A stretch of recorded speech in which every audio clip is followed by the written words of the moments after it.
Magandang araw mga kaibigan. Bigyan natin ng reaction, opinion itong Facebook Reel, video posted by DWAR Abante. Pagbisita ni Pangulong Marcos Jr., sinamahan siya ni DepEd Secretary Angara at Governor Barry Cuatro sa Cebu. Parang turnover ng learning center, so nandun yung mga estudyante. Nako, parang walang dumating. As in. Tapos yung isang estudyante, bantayan ninyo yung mata niya, gumanon lang, oh. Bantayan niyo ang batang ito. Oh, tingnan natin, ayan. Dali, may konting sound.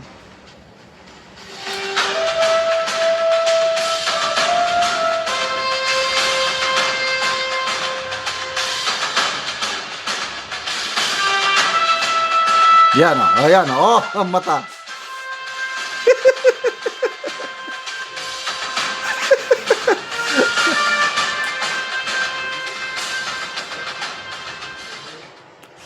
Isa pa.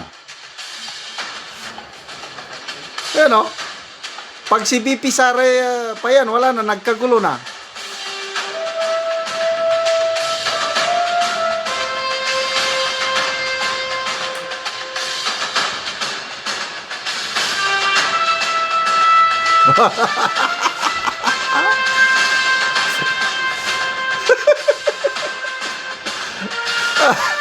Ay, nako. Anong klaseng presidente yan? parang, I don't know. Wala na talaga siyang kaamor-amor. Ulitin ko, pag si BP Sara pumunta sa mga lugar na ganyan, sumisigaw na ang mga tao, bata, matanda, estudyante, security guard, whatever.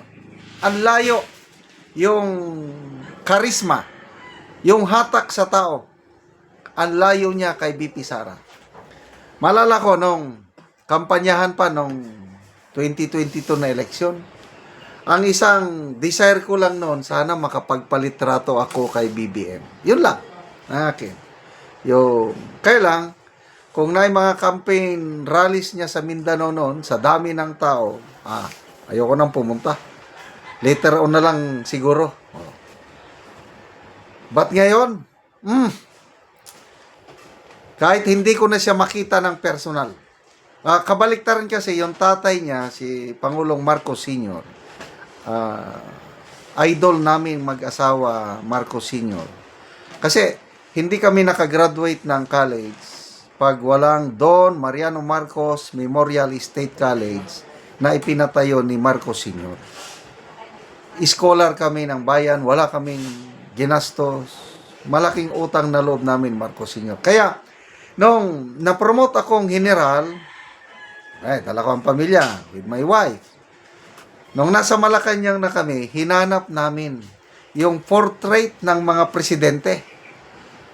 Nung nakita namin yung portrait ng Marcos Sr., tumayo kami doon nandito ang portrait sa taas. Tumayo kaming dalawang mag-asawa, palitrato kami. Yon ang remembrance namin, gustong-gusto namin talaga na to be with Marcos Sr. Nakapapicture kami. Itong Marcos Jr., never mind. Anong nasa isipan kaya ng bata na yon? Gumanon lang siya. Sino ito? Basa tayo sa mga comments. Nagniwang naman kanyor. Yes, payat na payat siya. Walay picture taking. Sabi to, the kids' reaction says it all. No filters. The girl's reaction is so meaningful. It seems she already knew about bangag term. That's why she smiles like that. James Apula, the kid's reaction is lit.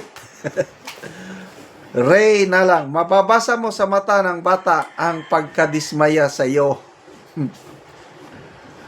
Ang Pangulo nga bugo. Yung bata parang natatawa lang, bangag sa mukha, pinipigilan lang ng bata ang tawa niya. Another one sa Cebu, last year nung either Baguio ba yun o Lindol, nagbisita na naman ang Pangulo sa isang liblib na lugar. Nandun yung mga ordinaryong mamamayan. Paglapit ng Pangulo, wala lang. Nakaganon lang yung mga tao. Tapos mayroong isang babae, aksyon ng Pangulo na kamayan, ang babae, gumanon siya kagad. Umiwas siya para hindi niya maalamano ang Pangulo. Ano ba yan? Then meron ding mga pulis. Nung lumapit na ang Pangulo sa mga pulis, may dalawang pulis biglang umalis. Iniiwasan nilang makasalamuha ang Pangulo. Kabaliktaran si Tatay Digong, I think it's in Metro Manila. Hindi na siya presidente. Itong Marcos Jr. administration na. Naka-uniforme yung mga pulis. Nung nalaman nilang nandyan si Tatay Digong, ay nako, nagkagulo. Kanya-kanyang pa-selfie, kanya-kanyang palitrato. Si Tatay Digong naman, mahina na, ganun lang. Pinagbigyan niya, mga pulis. Ang layo talaga.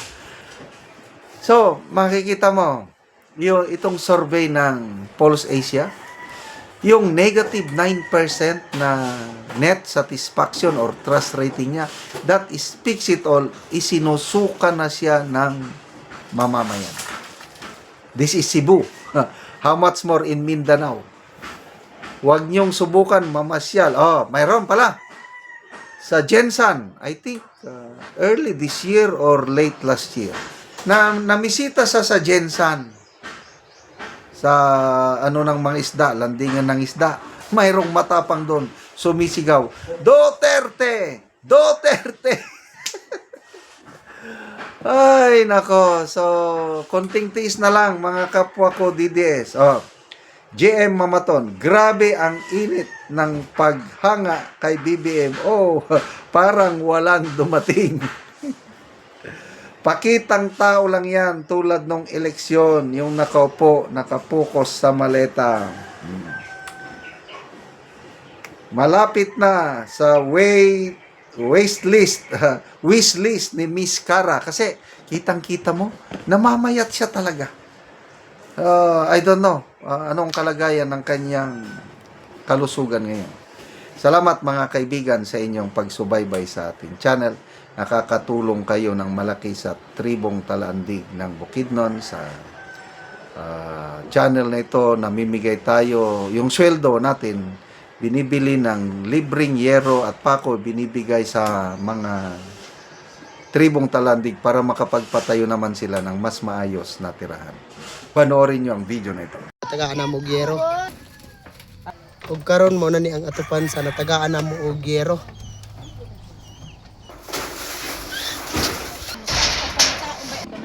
Wakad lang. Salang ta mga dati at duwa na sin. Tuloy yung service. Ano sa nanay ko tanan ni ano oras ni awayan ni.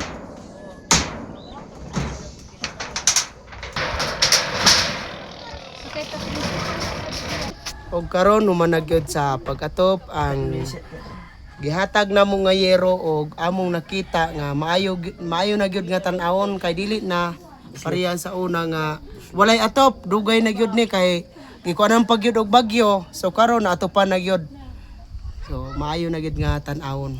Salamat sa Ginoo nga natagaan yung sin kung wala ang kini pastor.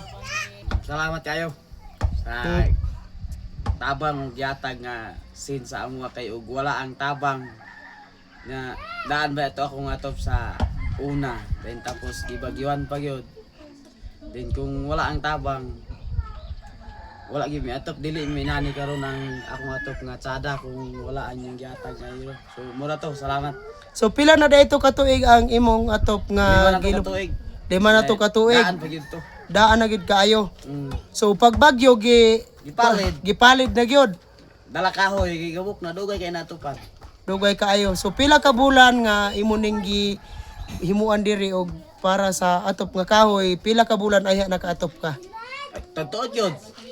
Ay, pinakaatop. Kung wala gani ning tabang, siguro wala pa gini na atop.